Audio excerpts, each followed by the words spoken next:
reviewing Girls and Autism, Educational, Family and Personal Perspectives, video number 2 now. So carrying on from what I was saying earlier, Gillian Looms, who's an autistic academic who's talking about identity formation. On page 140, she talks about identity homelessness, where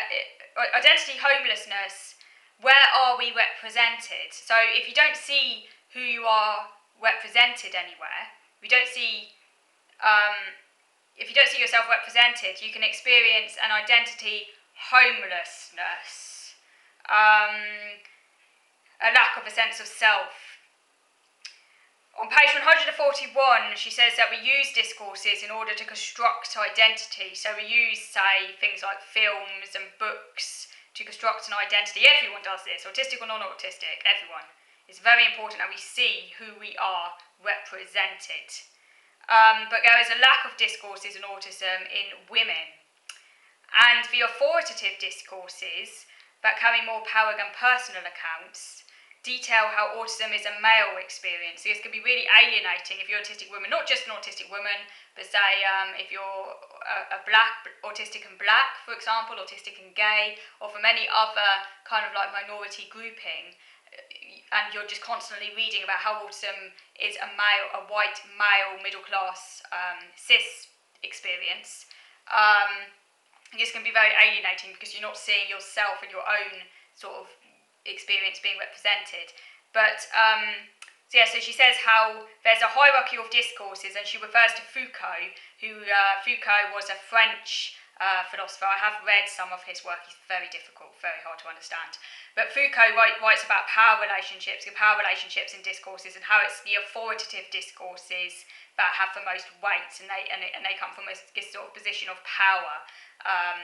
So the authoritative discourses are those, in this context, say, that might be written by psychiatrists or autism academics, as opposed to personal accounts, anecdotal accounts of the actual autistic lived experience that isn't given as much power in terms of discourse. It's a kind of repressed discourse. Because of there being this hierarchy of discourse. And obviously, like, we need all accounts. Obviously the authoritative, sort of objective autism academic discourses are important, but they mustn't be at the expense of the personal anecdotal accounts. She talks on page 141 about how autistic status interacts with other identities, for example, being gay, mental health identities. Then she talks about, with regards to women, how women are expected to conform with feminine conventions, such as dress, etc. And obviously this can be difficult for autistic people, because generally, as autistics, we like to kind of follow our own path, and maybe we're a bit less kind of prone to following kind of gendered norms, certainly in my experience. She says that this can be a problem for some autistic women, like, for example, things such as shaving, wearing makeup, accusations that we're not proper women. Personally, this doesn't really affect me. I've never really been certainly I went through a phase when I was younger of doing the whole feminine stuff. I think I went through a sort of phase of trying to fit in where I wore makeup and I sort of experimented with it. But it's not something that has really affected me in a deep way. What is gender after all? I've always kind of tried to do my own thing, really, I don't shave,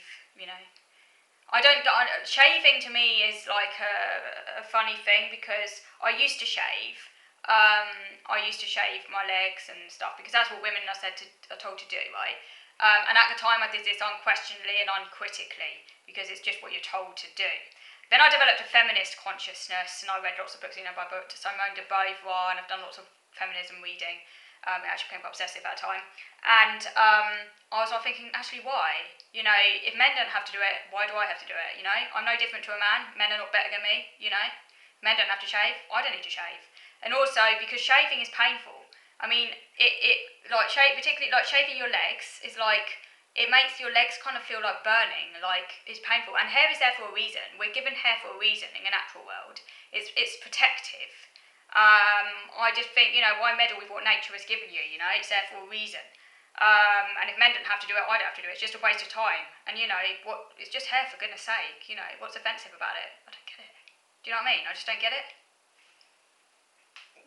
The same with makeup. I don't wear makeup anymore. Also, it costs a bomb. I save so much money. That money can go on books. I save time and I save money, and I'm happier for it. Who gives a crap what society thinks, eh? They can think what the hell they like. If they've got a problem with it, they need to open their minds. Maybe they need to go read Beauvoir or some philosophy. If you ask me, it's thoroughly stupid just to follow conventions for the sake of it. Enough said. But yes, it doesn't bother me. So, not anymore. It's a long process, but you have to liberate yourself from it. Otherwise you just get unhappy, don't you? So, she says how this idea that we're not proper women, yet say other people might think, is shared by other groups who have encountered constraining boundaries of proper womanhood. So, for example, black lesbian women. She says how other groups have developed their own voice, and that autistics need to do the same. That we need to develop a voice. Because gender discourses are politically charged, they're not neutral, they're constructions ultimately. And she says that we need an autistic feminist political identity. I think that the aspiration there is all very well and good, and I can understand where the aspiration is coming from, but my issue is, but who's going to do the talking? Because I noticed, and I've talked about this before in other videos, how autism is the emerging kind of liberation discourse, if you want to call it that, because all groups have a sort of liberation discourse, a kind of attempt to kind of extricate themselves from the dominating discourses. But then, of course, you have new discourses of power, because what tends to happen is the most dominant group within the marginalised group, what I call the autistic aristocracy in this case, tend to then do all the talking. In some respects, this is perfectly natural, because after all, it's going to be the most connected people, those who have the most kind of, who tend to, in a sense, occupy quite a privileged position. So within the autism community, it tends to be the most able kind of Aspergians, if you want to call them that, like the ones who I guess are the most, who have the most ability to kind of network. Maybe they're not quite so socially impaired as some other autistics, because you need to have a certain amount of social nous to kind of network and kind of get people to listen. So I do wonder who is actually going to do the talking, because I think those who do have the most abilities do need to be mindful of their position and not exclude other autistics who might also want to be given a voice but might not have the ability to kind of network in a way they do. So they do need to try and include those autistics. So it's not just a kind of it's not just, it doesn't just recreate hierarchies. That's what I would say. So I think her intention is good, but we do need to be aware of these issues. Okay, so that's something to give you, something to think about there. As I've been talking about, autism and discourse, autism and narrative. Who does the talking? I'm gonna finish now though, because I don't want the video to run out on me. But we are getting to the end of these reviews now, very close to the end in fact. Next week I'm going to be talking about the chapter on employment by Helen Ellis, who's an autistic woman, and discussing a little bit about autism and employment, and also autism and success as an adult autistic female, the chapter by Rachel Townsend, who works for the National Autistic Society as well as being autistic herself. That's all coming up in this review, but we are very, very close to the end now. It may well be next week, probably next week. I can't say for certain. It might be next week or week after, but I expect it probably will be next week that I'll bring this to a close. Thank you for watching. Thank you again to all my subscribers. Do please press the like button to show that you like this video, because that way, it gets to the top. I don't quite understand it, but on YouTube, I think videos you get likes get more, are seen more or something. I don't know. But anyway, do please like this video. Do please subscribe, and do please hit the notification bell so that you are aware.